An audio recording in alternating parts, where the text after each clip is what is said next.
Welcome to Brain Friends, where two neuro nerds talk all things aphasia, language recovery, culture, and community. I am Dr. Dictrina Seles Gatson, a clinical speech-language pathologist and neuroscientist. And I am Angie Cawthorn, stroke survivor and aphasia advocate. Welcome to our show. Welcome to Brain Friends. We want to thank all of our listeners for downloading the podcast. We appreciate everyone listening, so please tell a friend to tell a friend that we are here. And we are. Hey, Brain Friends. Because the first voice you all hear when this show starts is hers. And every time that intro rolls, it's like my heart does like a tiny flinch and a tiny hug at the same time. Today is a salute. A thank you.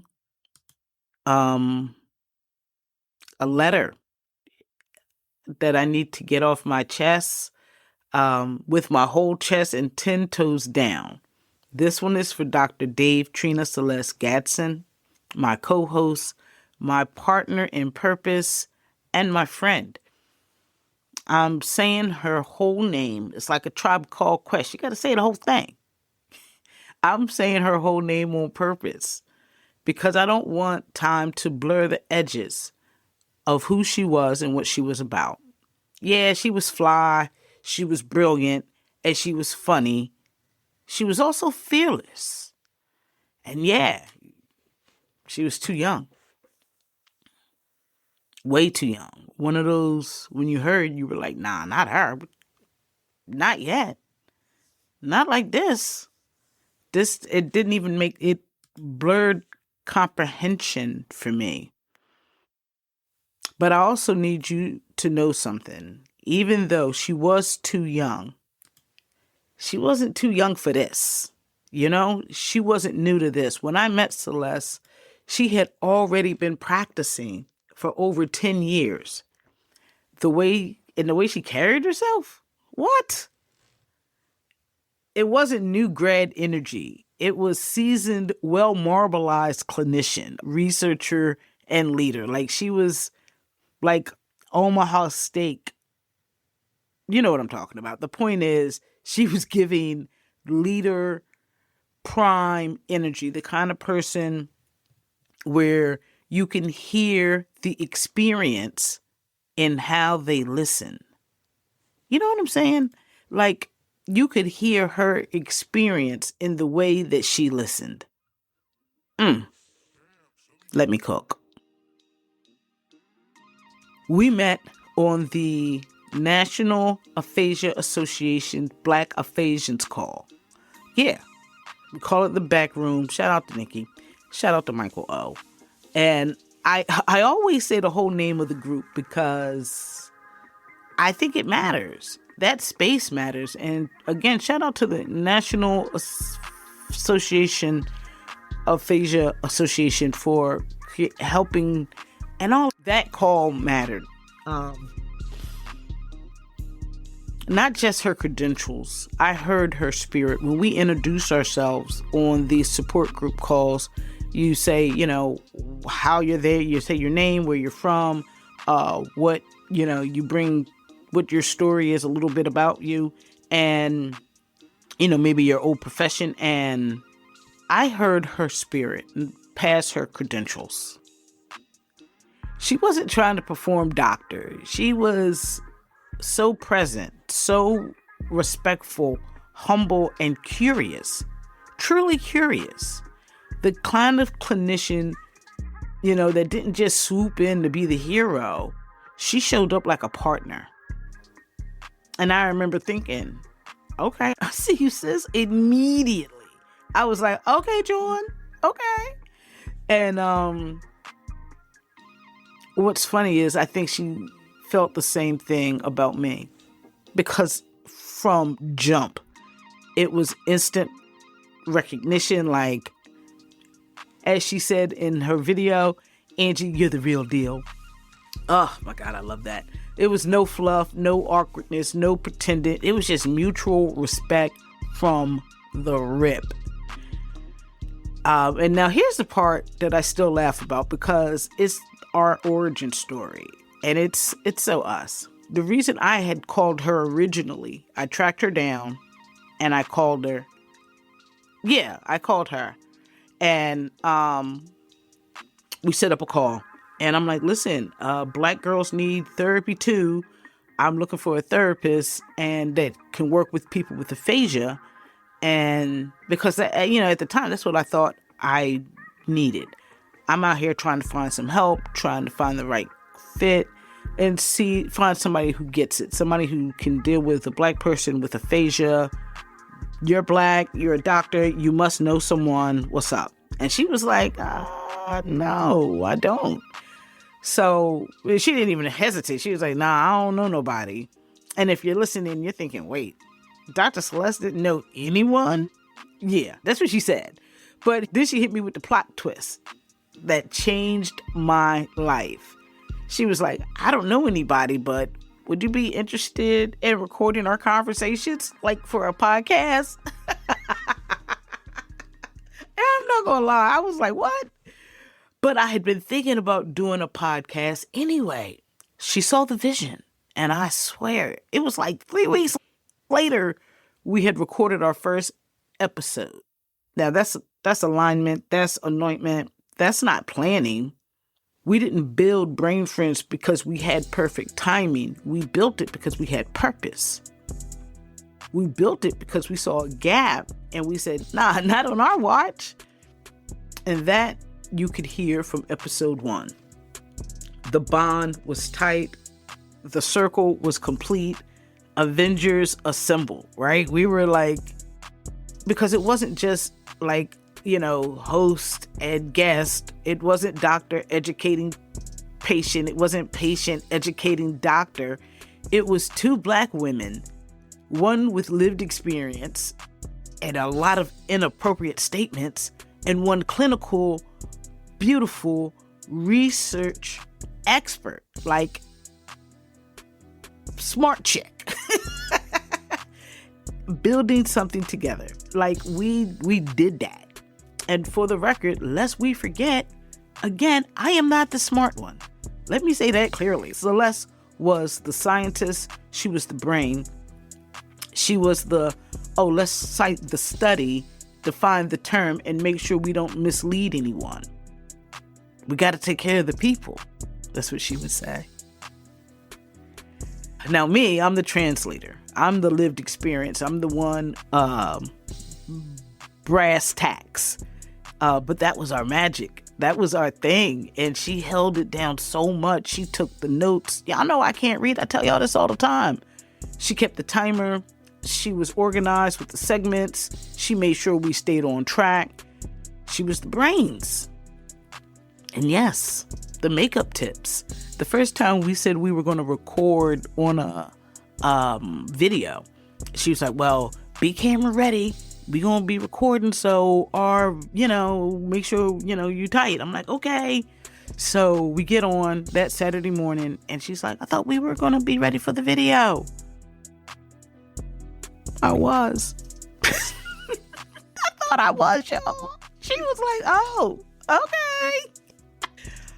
Oh man, she was like, okay, if that's what you working with.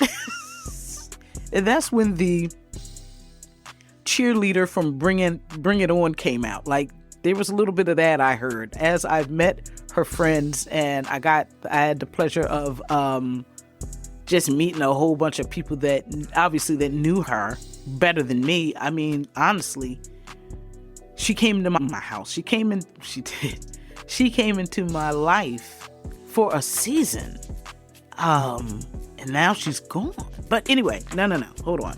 I was saying I've realized, or I've heard about her as in high school, she was a cheerleader and not the empathetic, humble clinician that I met. She was Bring It On, and she was that girl. So it's funny, I met the more mature season, again, well marbled, but it's funny when you hear friends from grade school, mom, sisters, And they're like, yeah, well, I mean, yeah, she was that, but she was also my sister, and I know what's up. Like, she was my sorrow. I was online with her, and yeah, I don't know if I would classify it like that the whole time, but it's pretty cool how people share their stories and everything with me with that. Because that's another thing. She was a whole person. That's what I'm trying to say. She was a whole person. Not a serious academic only, not a clinic only. She was multidimensional. She could talk about patient-reported outcomes and still be like, all right, but what are you wearing now? Like, but what are you wearing? Like, what do you have on here? The only thing she didn't do is the editing. That part was on me. So if you ever listen to the show and you're like, man, that sounded so smooth, don't play with me. That was my cut. That was my splice, okay? That was me wrestling with the software at 2 a.m. like it owed me money, okay? But the point is, we had a system, we had a rhythm, and then without warning, my sister's gone. And I still don't like saying it. I don't like the feel, because it doesn't feel real. It feels like I said, she was in my life for a season, a real nice, beautiful season. She came in, we built this thing. We created something bigger than both of us. And now she has left this earth. No warning, no prepare your heart, no get ready, just gone. And I'm not going to make this like a pity party about me or whatever. That's not what she would want. She was too fly for that. And I know I've said it before. And to be honest with you guys, I have never, the stuff that I record about her that I wind up putting out, if I'm repeating myself, I am sorry, because I don't listen to it again. I can't. The same reason I have an episode with Mom, her girl Nina, Tasky, Veronica, and my Dukes, Peter. I have this whole episode set out that I haven't been able to touch. And then I realized that part of my grief was actually holding me up. So I had to kind of put that to the back and say, I'm not even thinking about that, and just focus on doing the show and maintaining the show. So her name can continue to teach, her voice can continue to affect the next generation. And I'll be, when I'll be ready to tackle that episode, I don't know. But I realized I had froze. And one day it hit me. Grief had turned into a gatekeeper. And Seles wouldn't, I can't do that. So I'm choosing to do what we talked about all the time, which was progress over perfection. She used to say that, progress over perfection. And we weren't talking like, cute motivational poster. We were talking about speech attempts. We were talking about those moments when the words don't come out fluid, when the brain is like, I know what I mean, and my mouth is like, girl, holla back. You're on your own. Celeste used to remind me constantly to give myself grace. She inherently knew. She didn't need me to explain everything. She had that intuition, that empathy, that maturity, that felt older than her age. And speaking of maturity, I need y'all to know, I met, again, that well-seasoned, well-marbled Celeste. Not the baby doc. The one who walked in the room with great authority. And I am grateful for that, because though she was young, she moved like a vet. She cared like someone who had been doing this for 20, 30 years. And that's why she was so special to me and the people she served, and to the people that learned from her. Now, I also want to talk about legacy, because her legacy is just not emotional, it's structural. And there is a scholarship in her name, and I'm going to say it plainly. It needs your support. So scholarships don't run on vibes. So if you've ever learned anything from this show, if you've shared an episode with a caregiver, if you've felt seen by the way we talk about aphasia, stroke recovery, language, cognition, fatigue, or you just really, really enjoy the icebreakers, this is a tangible way to honor her. Support the scholarship, because the scholarships don't run on Instagram posts and vibes. We're not, that's not a thing. They run on funding. And Celeste deserves a legacy that feeds the next generation. Especially the next generation of equity-centered clinicians and researchers. She was about patient-reported outcomes before folks made it trendy again. She was about equity before people started treating it like a side quest. She lived that. She taught that equity isn't extra, it's essential. That was her lens. That and make your dreams your reality. So, I want you guys to know, I'm going to wrap up. I feel like I'm rambling a bit here. I'm going to keep reminding people that aphasia has no cure, but there is healing. There is therapy. There is strategy, and there is neuroplasticity. There is community. There is recovery that looks different for everybody, but recovery is real. And I'm going to keep talking about patient-reported outcomes. I'm going to keep talking about trust. I'm going to keep talking about what it means to be a Black woman, navigating brain health in this system that is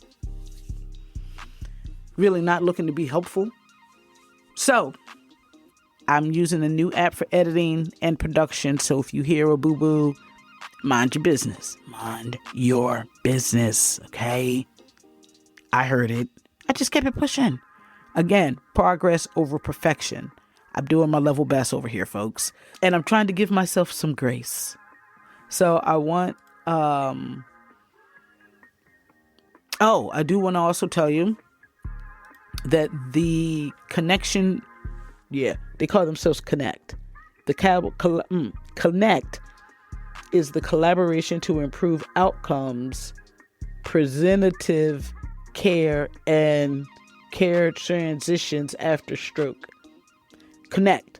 They awarded me with the Dave Trina Celeste Gadsden SLP PhD Aphasia Advocacy Award. I am so honored to have received that award, and for my girl to have been given that type of recognition. I just think let that sit for a second.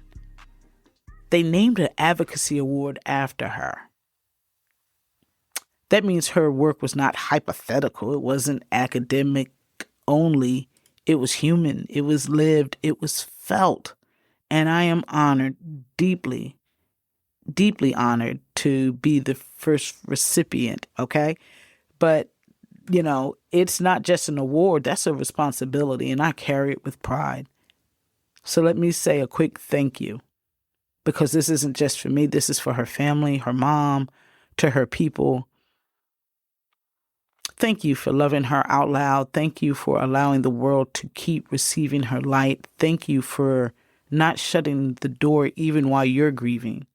And I'm going to say this part with a little laugh, because you already know how I get down. Ain't nobody blocked me. Ain't nobody got weird. Nobody acted funny. They have all been great, because y'all know I'm crazy. Y'all know I can be a bit much. And I just appreciate that more than you know. And to my two new little sisters, Tasky and Veronica Edwards. Yeah, I'm saying it on the mic because love is love, fam is fam. Community is community. And that's Veronica of the Veronica Edwards Show. And listen, if you need accounting help, she got you. Available on all platforms. The link is in the bio. Oh my gosh. But yeah. This season is about access. This season we're making brain health science usable. We're making aphasia make sense. We're making stroke make sense. And hopefully we can educate a few people. And I'm making sure to the best of my ability that Celeste's name stays in the room. Because when you hear her at the start of the show, that's not nostalgia. That's a legacy. So yeah, I miss my girl. I love her. And I'm grateful she came into my life for just that season. She changed the direction of my life. And I know and now I'm here by myself, but I'm not alone. And I know that. Oh, and Veronica and Tasky, they have like this like book club that they invited me to, and I don't read that well, y'all know that, but the fact that I'm just in the room with them makes all the difference. So again, shout out to them. But again, I have this mission, I have this torch entrusted to me to carry. So I'm going to keep showing up, I'm going to keep recording, I'm going to keep pushing the conversation forward for survivors, for caregivers, for clinicians, for researchers, for the whole community. This is a thank you, this is a salute, and this is a promise. We will not forget Dr. Davitrina Celeste Gadsden for her work, for her brilliance, for her Black girl magic. And if you want to honor her today, again, here's that call to action. Support the scholarships in her name. Share episodes. Maybe not this one, because this one was just for us. This is a family episode. And the last thing she said to me, I'm the last thing she recorded when she was going into the hospital like that day. And the NAA was giving me an award for advocacy. And they wanted people, it was like a surprise. So they asked people to record themselves saying, congratulations, Angie, bop, bop, bop. And it's the last thing that she recorded on tape, and it was to me. So I'm going to play that right now. Hey Angie, Dr. Seles here. Congratulations on receiving this prestigious award for all of your hard work in promoting public awareness and understanding of aphasia.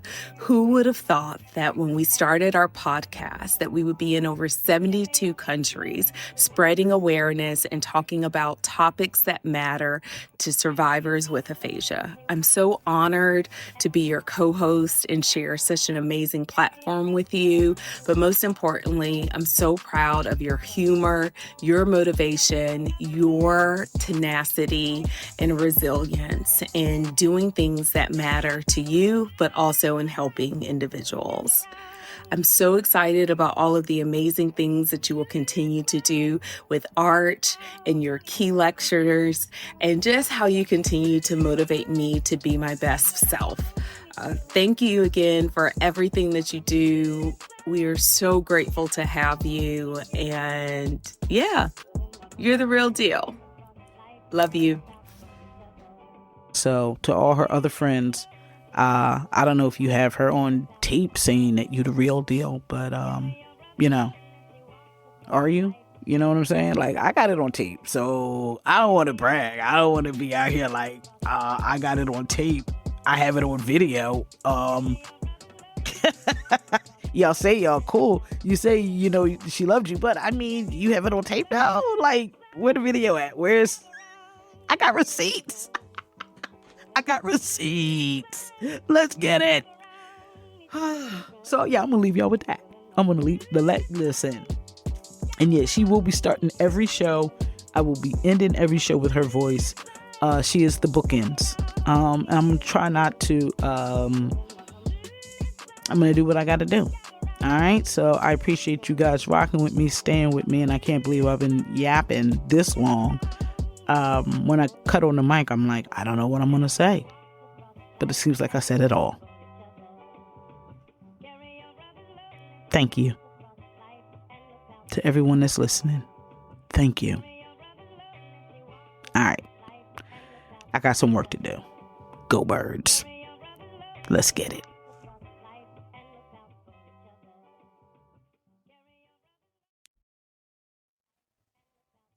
We hope you enjoyed this episode of Brain Friends. Please leave us a 5-star review on Apple Podcasts or your favorite streaming platform.